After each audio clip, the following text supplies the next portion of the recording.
I guess I shouldn't be surprised by this, but making this chainmail is taking forever. I'm actually not even really sure where to start with this, so I guess I'm just gonna start talking and you'll just kind of get a rambly mess, which is okay because that's sort of how life has been lately. So I'm kind of in a weird hobby stage right now, which is to say I think this is actually the first time that I have ever been like super burned out on my doll projects. I've taken breaks before because of, my physical health. I've taken breaks because of being busy with my family. I've taken breaks because of like car accidents and times that I just need to catch up on work and not be focused on making videos. But I've never taken a break before because I was tired of working on the projects themselves. So this year really hit different, and I feel like I've just kind of been scrambling trying to figure out how to bring back that creative spark. Honestly, I'm probably doing everything wrong. My first thought was maybe treating myself to something I'd wanted to add to my collection would help bring back some of the fun. So early in the year, I bought a secondhand People 65 Rosen head to show my book character Kefel from the Snake's Blood saga. I really loved this doll when it was released, but I wasn't crazy about the updated People 65 male body, and I didn't know when I'd get around to sculpting a head for the character myself since I already have several other characters I'm working on. So since it was a good price and it came with both faceplates and I already am in a trade for the smirking faceplate for this guy, I figured I would go ahead and see if it helped kickstart my motivation. He's been in his box since April.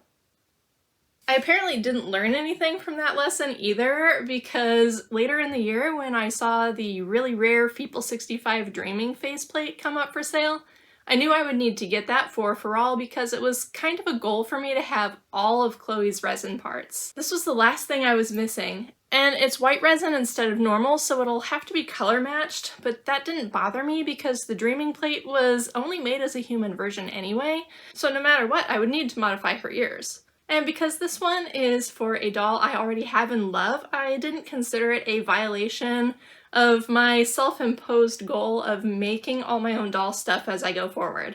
Unfortunately, she hasn't really motivated me either. Actually, I think it actually made things a lot worse, because then I started looking at the number of unfinished projects I have laying around. I started to get totally overwhelmed. So I decided I would put away a bunch of my dolls and only keep out the ones that felt like they were actually finished. That means even Kit, my People 65 CN, and Rika, my People 65 Rin, got put away because even though they're mostly done, I never found them all the accessories I wanted, and I never found them eyes that I really liked for their characters. So even those two kind of became reminders of all the stuff that I had started and not finished.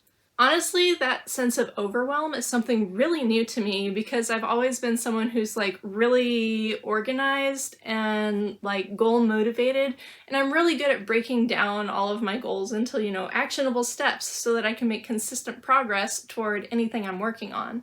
But I think part of the reason that it really hit badly now was just this combination of like ugly hobby burnout and this feeling of pressure to keep videos going. And then couple all of that with trying to prioritize my books while writing what has ended up being the longest book that I've ever written, which is book 5 of my epic fantasy series Spectrum Legacy. If you are curious, the book is titled Paragon of Shadow and it'll be coming out next month. But then on top of just being busy, I also had issues like an unexplainable deterioration in my health and also dealing with the stress of, my grandmother being put on hospice. So it's all of these things coming together at the same time, and I really thought that I was doing pretty good until I went to edit a video to have something to put up last weekend. And when I went to edit the video, I discovered that my camera holder on the tripod had slipped, so everything that I had filmed, like several hours of effort, had all filmed pointed at the space underneath my desk instead of my actual project, so I had nothing. At that point, I just kind of gave up for a week, and the new Zelda game, Echoes of Wisdom, just came out, so I pretty much just spent a week doing nothing but laying on the sofa and bashing moblins over the head with an Echo of Zelda's frilly bed, and at that point I realized maybe juggling all of these things at once was a little bit too hard. So even though I had done a really good job of putting up a video every other week this year, all of a sudden I had nothing to share.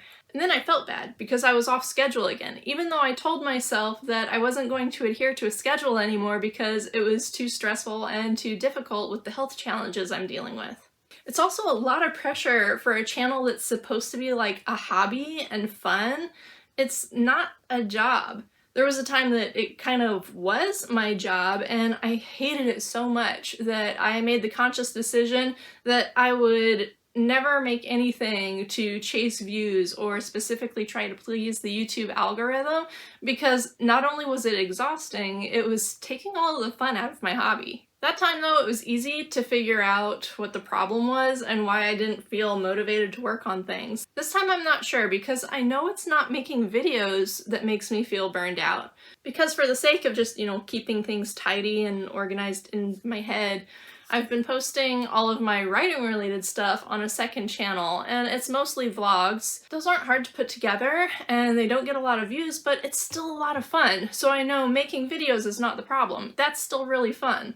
I've been having fun writing, I've been having fun drawing again, and I've even been posting chapters of like a postscript story that goes along with the Snake's Blood saga, like after the end of that series. So I know I'm not tired of like my characters or stories that I'm putting together with the dolls. It's just these guys, which is really frustrating. Cause like, I love these guys so much.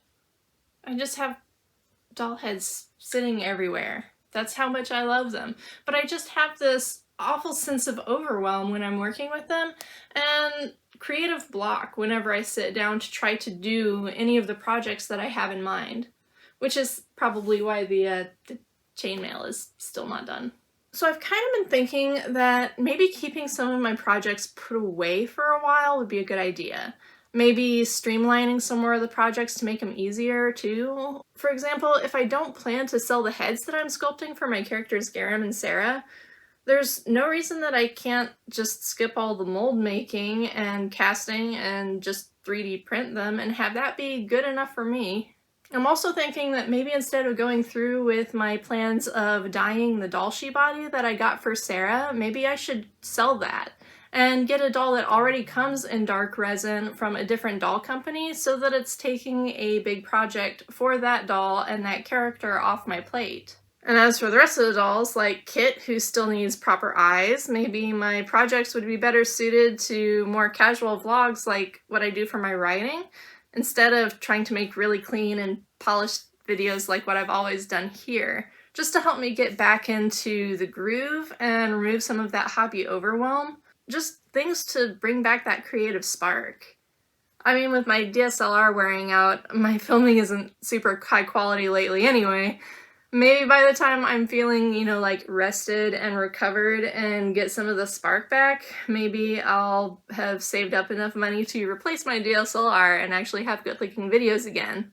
But basically, all that to say, I have no idea what I'm doing, and I'm not really sure what'll fix this. So I'm really curious to hear how you handle these like hobby downswings, because it's really new to me and I'm having trouble navigating it. It's kind of surprising because I've been active in the BJD hobby for 14 years now, and I've never really had a time where I was like, man, I just don't really want to do this doll thing right now.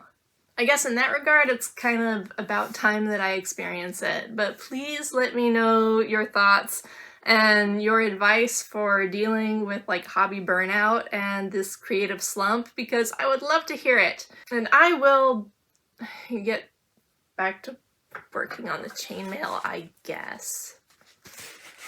Like, this is what it looks like when you open and close pliers 3,000 times, and I need to do it a total of 12,000 times.